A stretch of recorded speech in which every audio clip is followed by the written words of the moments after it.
What if we ask them to get out of the car? The bow tie is a nice touch, even if it doesn't totally distract from his badge and his gun. I don't try to take attention away from the badge. The badge is who we are at school. Drifting over. Detective Jeff Newman is the student resource officer at Coon Rapids High School, one of 12 SROs working across the Anoka-Hennepin County School District. I'm not a social worker, I'm not a principal, I'm not a teacher, but do I dip my toe in all of those pools sometimes when a student comes to me with some sort of an issue or a question? Absolutely. One recent issue happening at this fall's homecoming. Newman earlier that day hearing chatter of teenagers from another community possibly coming to settle a score with someone in Coon Rapids. With staff on heightened alert, they were able to act quickly when someone tipped them off. Teenagers were at the game with guns in their car. There was 2 extended mag pistols sitting on the floorboard. While that alone is obviously of concern, this car was also unlocked. What effect do you think that had on your relationship with students? Do they have more trust knowing that you were able to alleviate and mitigate what could have been something very dangerous?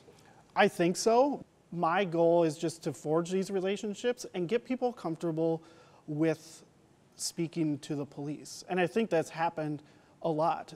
Police officers working at schools, not exactly a novel concept. Minneapolis Public Schools actually had officers as far back as 1967. That relationship, though, abruptly ending after the murder of George Floyd, and the decision underscoring 2 important realities in Minnesota. First, there is no law on the books that require Minnesota school districts to even hire an SRO.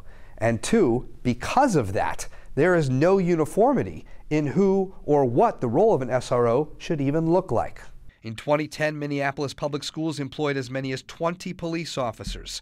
Today, there are 13 unarmed and plainclothes specialists from the district's Department of Emergency Management, Safety and Security. We're not going to come in and handcuff a kid and drag him out of the building. You know, we're just not. And the evidence backs that up. In 2016, Minneapolis schools making more than 700 student discipline referrals to MPD. Last year, just 50. And this might be the kind of student SRO encounter happening in other states that Minneapolis wants to avoid. These videos obtained by CBS News and part of a wider investigation into student arrests across the country, in high schools, middle schools, even elementary schools. This is for people that don't want to listen. CBS News analysis of U.S. Department of Education data counting up to 700 reports of police arresting elementary school students in the 2017-2018 school year, the latest data available.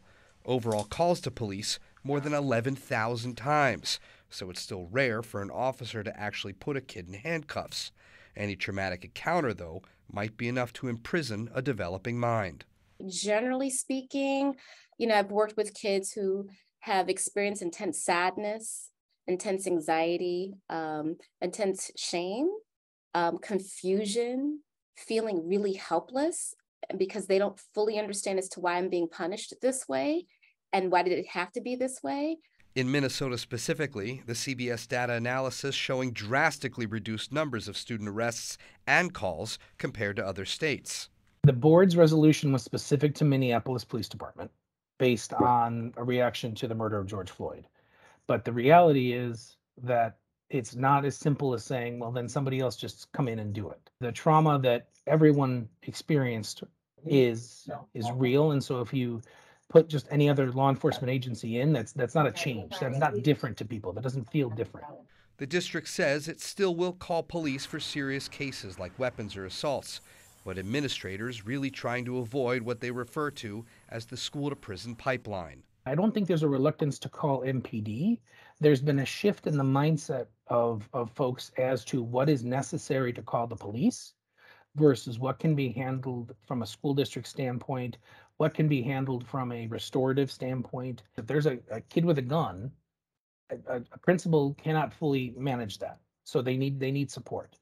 But if there's 2 kids who got in a fight and one kid's got a black eye, that's something that does not need the police to be involved in.